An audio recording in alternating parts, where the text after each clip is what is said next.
buenas tardes. Bueno, es un gusto para mí estar acá y hablar de dos temas que son tremendamente relevantes, pero que de verdad tuvieron un costo alto para que pudieran salir. En realidad me pidieron hablar respecto de mi profesión como psicóloga, pero también vincularlo un poco a lo que tiene que ver con la vida o la experiencia, ¿cierto? Y generar a lo mejor una cosa que fuera un poquito distinta. Eso costó un poco, sin embargo, creo que llegamos al momento en que pude unir dos de mis grandes amores. Uno que es el apego, que es mi teoría de base, y otro que es la educación, que es lo que me ha servido, digamos, en la vida para ir poniendo en práctica lo que yo creo.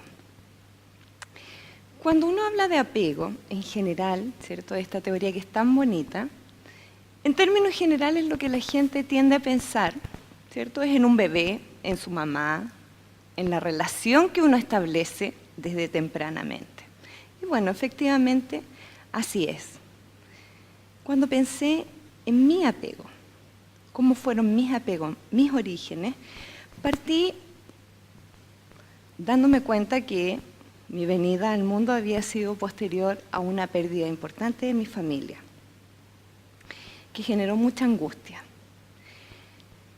Y finalmente me di cuenta que desde allí había una base muy importante que tenía que ver con cómo la ansiedad había empezado a formar parte de mi vida. Y efectivamente, había un vínculo de base, que era un vínculo ansioso, que después, a la larga, después de mucho estudiar, me hizo poder entender hartas cosas por las que yo había pasado. Pero tampoco me cabía tanto esta explicación que yo le daba al vínculo ansioso de base, porque aparentemente en mi vida, y como en la vida de todos, han ido pasando una serie de situaciones que tenían que ver con distintas experiencias. Experiencias que de alguna manera fueron gatillando que este estilo de apego también fuera cambiando, ¿cierto? Y una de ellas, que siento que es una experiencia tremendamente significativa en esta área, estuvo ligada a mi educación básica, cuando yo era todavía muy chiquita. Y a mí me gustaba mucho la gimnasia, el deporte.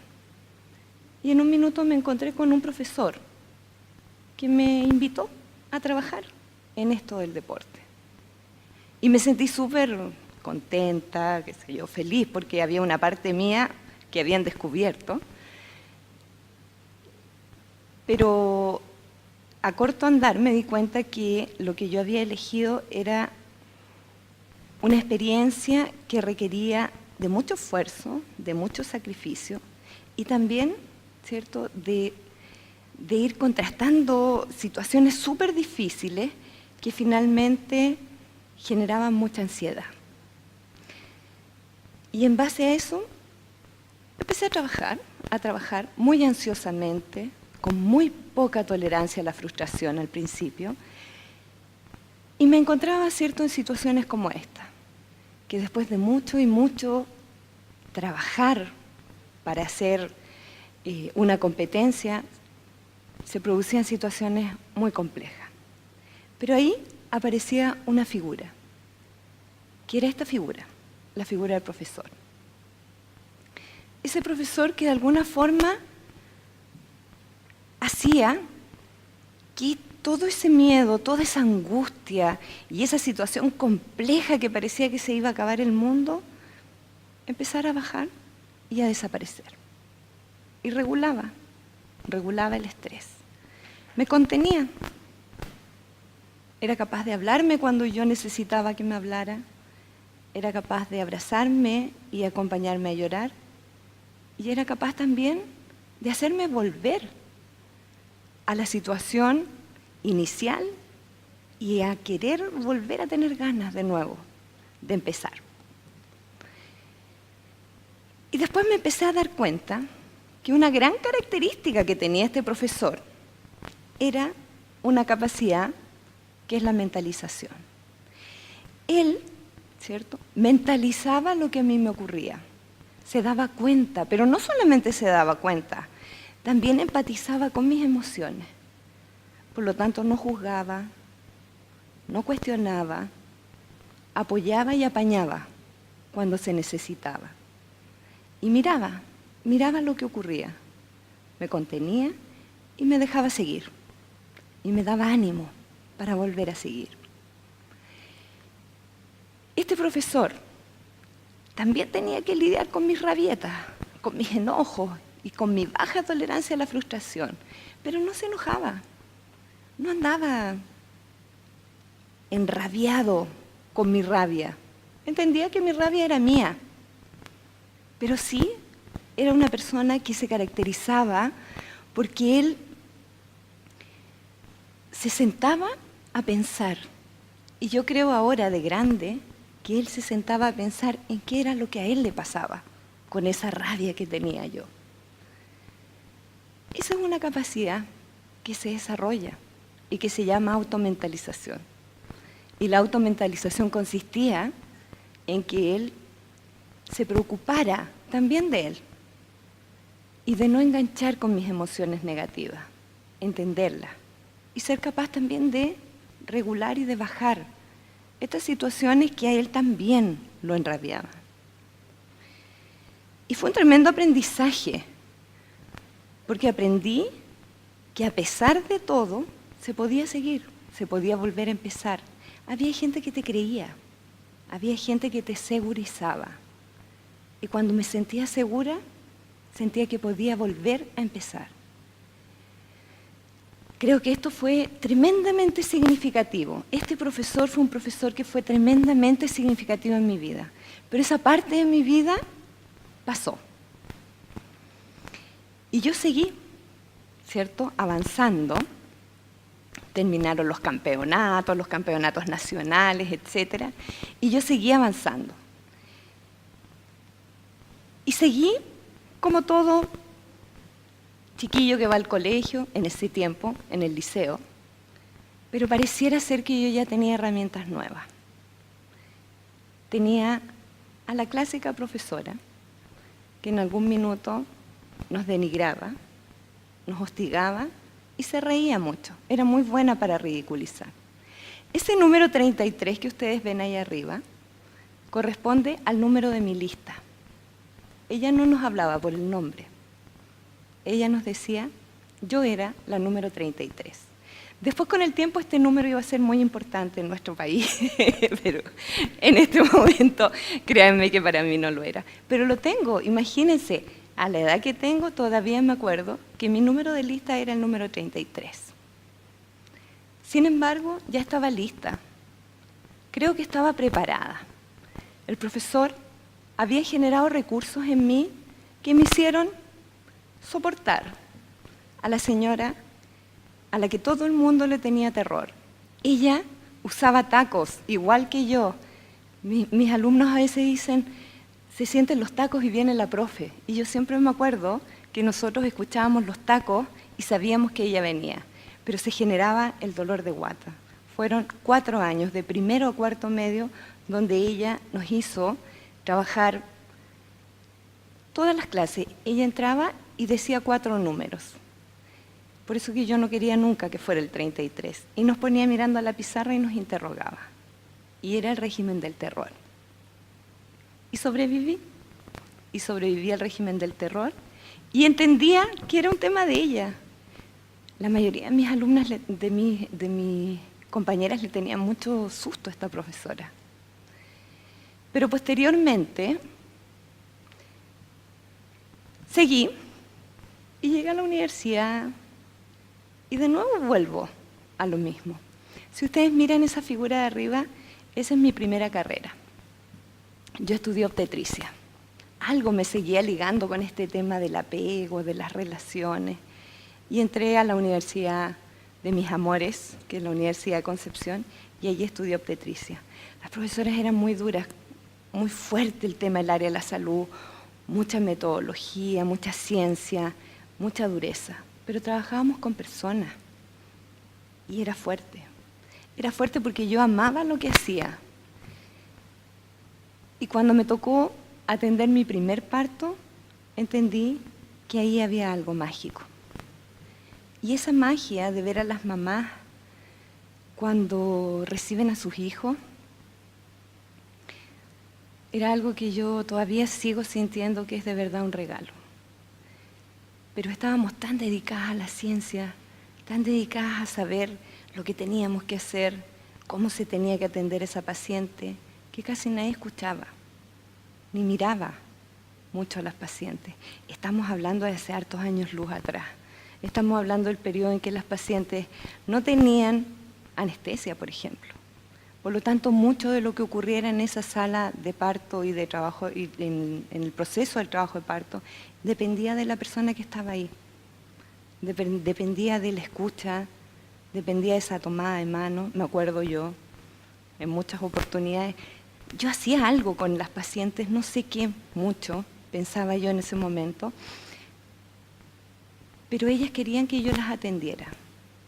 Y empezaron a pasar como cosas, donde yo trataba de humanizar mucho este acto que era tan maravilloso. Me acuerdo mucho que yo ponía generalmente en los sueros les ponía un poquito de agua bidestilada y les decía que con eso se les iba a calmar el dolor. Y ellas creían y se sentían seguras y se les calmaba el dolor. Esto fue para mí tremendamente significativo, esto de revisar este vínculo que se establece, ¿cierto?, en estos primeros espacios. Pero después pasó algo más significativo, que tenía que ver con mi llegada, con la llegada de mis propios hijos. Llegaron dos criaturas que nunca más hicieron, que nunca más dejaron que esa experiencia que yo vivía todavía un poco técnicamente se pudiera vivir de la misma manera. Nunca más, después de mi primer hijo, nunca más volví a atender un parto sin sentir la emoción que esa situación generaba. Única, tremendamente especial. Y bueno, y algo me quedaba ahí, sentía que había algo más por hacer, ¿cierto? Y ahí aparecen estos caminos de la vida que me acercan a la psicología y que hacen que mi vida diera un giro completo, pero no era tan grande. Era un giro que de nuevo seguía hablando de estas vinculaciones, seguía hablando de estos momentos de la vida que pareciera ser que pueden ser tan significativos en la vida de alguien, que te cambian o que te permiten volver a creer en ti, volver a sentir que puedes. Y de alguna manera o de otra me fui metiendo de nuevo en esto que parecía ser que era un hilo conductor y que tenía que ver con esto, con las vinculaciones, con esta forma de contener, de ser contenido, de sentirte importante para alguien y de sentir que de nuevo, a pesar de todo, se puede volver a recobrar la seguridad. Y finalmente, las vueltas de la vida me pusieron, ¿cierto?, al igual que el profesor Girafales, donde yo seguramente siempre quise estar. Y es en la docencia. Mucha gente se pregunta, ¿pero por qué haces clases? Porque siento que cuando uno hace clases, no solamente hace clases teóricas, no solamente entrega contenido, eres una persona que puede ser capaz en algún minuto de entrar en una vida teniendo la posibilidad de estar tanto tiempo con esos mismos alumnos. Y algo que quede, algo que los segurice, algo que les permita volver a enfrentar estas situaciones que vienen, quizá con más fortaleza, quizá creyendo más en sí mismo, quizá teniendo otras herramientas psicológicas.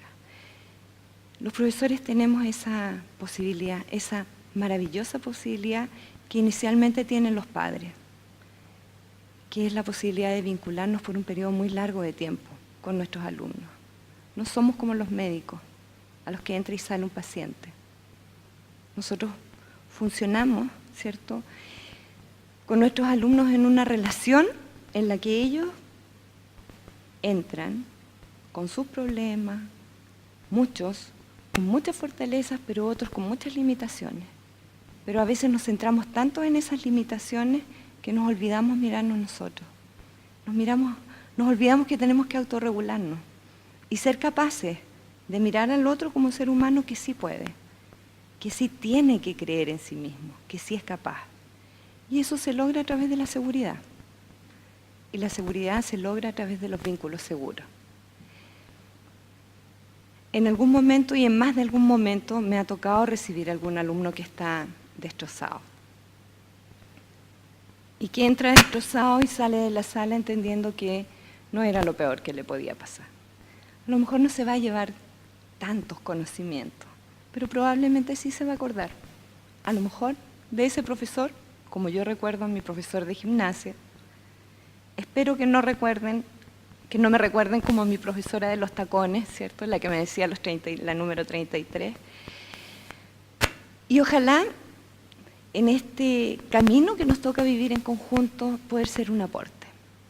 La teoría del apego siento que es una teoría del aporte, una teoría que nos aporta, que nos enseña cómo contener, cómo segurizar, cómo no poner en el otro lo que es mío, no enganchar con la rabia del otro y ser capaz, ¿cierto?, de generar, después que he hecho esa contención, la autonomía suficiente para que la persona, a través de la seguridad que le ha provocado este vínculo, pueda seguir su camino. Nosotros no esperamos que nuestros alumnos se queden con nosotros, esperamos que nuestros alumnos sigan su camino. Pero si pueden seguir ese camino, habiendo estado dentro de un aula, dentro de una sala, en que un profesor hizo un aporte en esta área, yo creo que eso es uno de los tremendos legados que podemos entregar. Eso. Muchas gracias.